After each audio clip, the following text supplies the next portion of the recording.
Episode 6 of The Diplomat Season 2 starts with Kate reeling after the bombshell reveal surrounding Penn being responsible for the HMS Courageous attack. Penn came up with this to halt the growing momentum surrounding Scotland leaving the UK, and in doing so, using a tragedy to unite the nation. While this worked a treat, the US told Britain to bomb itself, which obviously isn't good.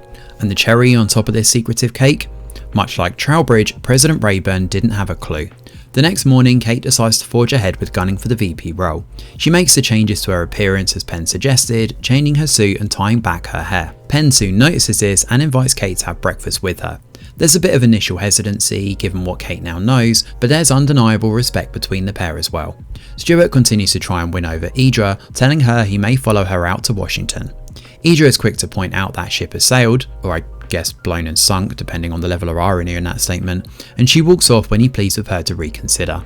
Meanwhile, Trowbridge calls in Austin Dennison to join him.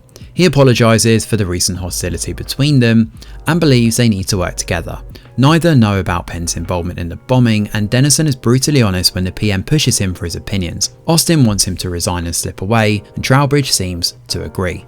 Penn is still wrapped up in everything going on, and suspiciously so I may add. On a call with the president, Penn broaches the subject of Kate replacing her, but there's still a lot being kept under wraps here.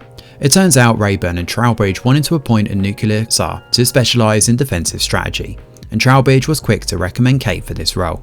This obviously offsets Kate's idea for jumping into becoming VP, and Penn speaks to her about it afterwards, apologising that all of this was for nothing.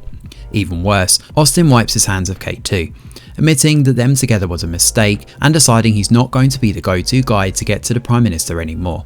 During the big scheduled dinner, Trowbridge delivers his speech but stops midway through, announcing Kate's new role. Penn immediately grows suspicious and believes this is her political manoeuvring. Hal soon clears that up, and outside, Grace, Penn and Kate talk. Penn brings up the current political climate, including how Russia is increasing its military presence and the US are scrambling to keep up. With Russia inching ever closer over the Arctic with their influences, all of the US's European-based military submarines are situated in Scotland's Cregan base. Now, if Scotland were to leave the UK, it would point a big bullseye on this base and it would be shut down. In doing so, it would lose the only line of nuclear defence between Russia and the eastern seaboard. Penn orchestrated this attack for the greater good, sacrificing dozens in the name of saving thousands. After this damning chat, Kate speaks to Hal outside and concedes that Grace Penn should stay in office. Hal disagrees and believes they should report Penn's actions to the Secretary of State. It's hard to know if he's doing this for her or because he's desperate to cling to power and get into the VP spot alongside her. Eventually though, Kate agrees that they should go to Gannon, but Hal should be the one to make the call given she needs to keep things clean. Kate is going for the VP role after all. So the plan is put into place after the pair kiss in bed that night. When they arrive at the embassy though, Hal doesn't phone Gannon. Instead he phones the president, and as he does, tensions are high between Kate and Grace Penn.